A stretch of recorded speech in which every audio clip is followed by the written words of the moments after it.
پھر منم صاحب نے بھی کرنے کی کوشش کی، اب علی بھائی بھی یہ چیز کر رہے ہیں، تو بے شک وہ کرتے رہے، مجھے کوئی مسئلہ نہیں ہے۔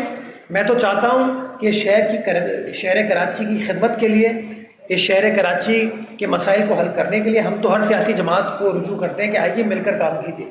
کل میں پی آئی بی کالونی گیا نا، مجھ پہ جماعت اسلامی والے دوست ناراض رہتے ہیں، مجھ سے میرے خلاف بڑی باتیں کرتے ہیں۔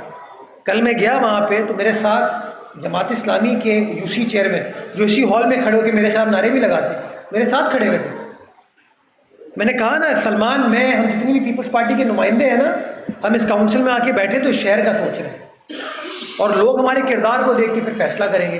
تو وہ اپنی شرافت پر قائم رہے۔ اللہ تعالیٰ میں چاہتا ہوں کہ یہ شرافت ہمیشہ قائم رہے، کیونکہ شہر نے بڑا نقصان اس نان شریفانہ کردار کی وجہ سے اٹھایا ہے۔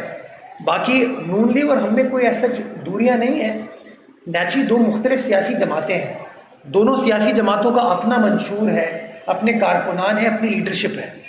تو ڈفرینس آف اوپینین ہونے کا مطلب یہ نہیں ہے کہ اختلافات ایسے ہو گئے کہ ساتھ نہیں بیٹھ سکتے۔ ہمارے بڑے لیول کے اوپر کمیٹیز ہیں جو بیٹھ کر آپس میں بات کر رہی ہیں، اور کوشش ہم کر رہے ہیں کہ جو بھی مسائل ہیں اس کو گفت و شنید کے ساتھ حل کر لیں، اور میں سمجھتا ہوں یہی سیاسی سلوشن ہوتی ہے معاملات کو حل کرنے کے لیے، اور میں پر امید ہوں انشاءاللہ کہ مسائل کا حل اس طریقے سے نکال لیا جائے گا۔ جی بالکل۔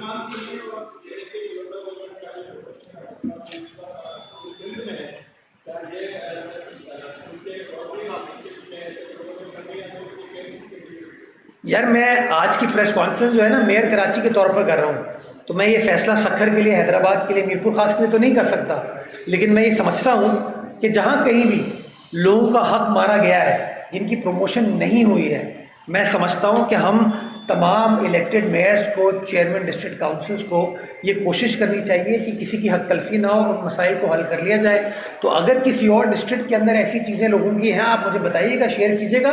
میں وہاں کے جو پیپلز پارٹی کے ہمارے نمائندے موجود ہیں، mayor, deputy mayor, chairman, vice chairman ہیں، ہم ان کو گوش گزار کریں گے، اور انشاءاللہ قانون کے مطابق ان مسائل کو حل کرنے کی کوشش کریں گے۔ جی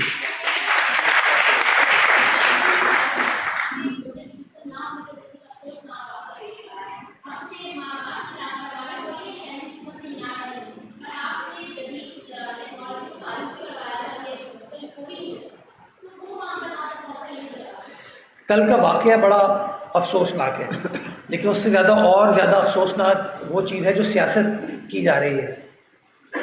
اگر کسی کو لگتا ہے کہ ڈھکن چرانے کا کاروبار سلمان کا یا مرتضیٰ کا ذاتی ہے تو آپ بتائیے۔ میں نے ایک بار نہیں کئی بار کہا ہے کہ جتنے آپ کو ڈھکن چاہیے، مین ہول کورز چاہیے، وہ آپ کو دستیاب کر دیے جائیں گے، ہم خود بنا رہے ہیں، ہمارے پاس اویلیبل ہے۔ لیکن پرابلم یہ ہے کہ چوری میں نہیں کرتا ہوں، ہر گلی محلے کے اندر جا کے اس کی رکھوالی کرنا میرا کام نہیں ہے۔ وہاں پہ الیکٹڈ یو سی چیئرمین بھی ہے، وائس چیئرمین بھی ہے، وہاں کے کاؤنسلرز بھی موجود ہیں، وہاں کا ٹاؤن چیئرمین بھی موجود ہے۔ تو یہ جو ہمارے ہاں ایک رواج بن گیا ہے نا کہ ہر چیز کا بلیم کسی اور کے اوپر ڈال دو، اس کی وجہ سے ہم معاملات کو حل نہیں کر پاتے۔ مجھے شدید دکھ ہے، افسوس ہے اس واقعے کا، اور میں کبھی بھی نہیں چاہوں گا کہ کسی کی اولاد اس سے اس طریقے سے بچھڑے۔ لیکن میں آپ کو اس بات کی یقین دہانی کراتا ہوں کہ یہ کام میں جان بوجھ کے تو نہیں کر رہا ہوں، بنیادی طور پر، اور میں بات کو بھرپور طریقے سے آج میڈیا کے ذریعے انفورس کرنا چاہوں گا کہ یہ جو ڈھکن ہے گٹر کے، یہ چوری ہوتے ہیں۔ یہ نہیں ہے کہ ہم جا کے اس کو اٹھا کے اپنے گھر میں رکھ لیتے ہیں، یہ چوری ہوتے ہیں۔ چوری اس لیے ہوتے ہیں کہ اس کے اندر سریا موجود ہے، اور وہ سریا مارکیٹ میں کباڑیوں کے پاس بکتا ہے۔ یہ بات میں پولیس حکام سے کئی بار کر چکا ہوں کہ یہ جو لوگ ہیں جو سیکنڈ ہینڈ کباڑی مارکیٹ میں اس لوہے کو خریدتے ہیں، ان کے خلاف کریک ڈاؤن ہمیں کرنے کی ضرورت ہے، تاکہ یہ مطلب مارکیٹ میں اگر بکے گا نہیں تو پھر چوری نہیں ہوگا۔ تو میں ایک بار پھر اس معاملے کو میں نے فیصلہ کیا ہے کہ میں پھر ایڈیشنل آئی جی کراچی سے بات کروں گا، اور شاید کے ایم سی اور پولیس اس کے اندر مل کر کام کرے تاکہ اس معاملے کو زیادہ بہتر طریقے سے ہم انفورس کر سکیں۔ یہاں پر حال یہ کہ گملہ رکھتے گملہ بھی چوری ہو جاتا ہے، یہ بھی آپ اس بات کی شاہد ہوں گی۔ یہ پرابلم ہے ہمارے شہر کے اندر۔ وہ آپ پی آئی ڈی سی پہ جائیے، پی آئی ڈی سی پہ خوبصورت لیمپ لگائے گئے سٹی اسٹیشن پر، خوبصورت لیمپ لگائے گئے، پورے کے پورے پول چوری ہو گئے، پورے کے پورے پول چوری ہو گئے، اس کے اوپر کسی نے نوٹس نہیں لیا۔ تو یہ جو ہم ریئیکٹیو ہو کے الزامات لگانے میں پہل کرتے ہیں، میں سمجھتا ہوں ہمیں سولوشن اورینٹیڈ ہونا چاہیے، اور سولوشن میرے حساب سے یہی ہے کہ جو سیکنڈ ہینڈ مارکیٹ ہے، میں بار بار کہتا ہوں کہ موبائل فون کی چوری اگر روکنی ہے تو پولیس کو سیکنڈ ہینڈ جو مارکیٹ ہے نا اس کا کریک ڈاؤن کرنا پڑے گا، اور یہ میں نے وزیر اعلیٰ سندھ کو اور پولیس حکام کو کئی بار کہا ہے۔ اگر موٹر بائک کی چوری ہمیں روکنی ہے تو جو سیکنڈ ہینڈ مارکیٹ ہے، ہم سب کو پتہ ہے وہ مارکیٹ کہاں ہے، ہمیں اس کا کریک ڈاؤن کرنا ہوگا۔ لیکن بدقسمتی کے ساتھ ہم لوگ ہمیشہ وہ الزام کے اس میں ہی رہتے ہیں۔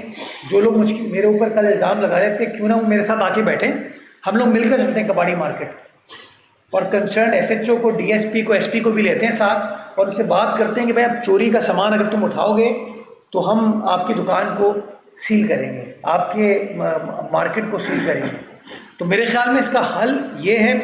دوسرا، میں آپ کے توسط سے سب کو کہنا چاہتا ہوں کہ کسی کو مین ہول کور چاہیے، وہ حاضر ہے، وہ اویلیبل ہے ہمارے پاس، ہمارے سی او ڈی پلانٹ پہ آپ چلے جائیے، آپ کو وہ مین ہول کورز مل جائیں گے۔ لیکن میں ایک بار پھر کہنا چاہوں گا، افسوسناک واقعہ ہے، شرمناک واقعہ ہے، اور اس طرح کی چیزیں شہر کے اندر نہیں ہونی چاہیے۔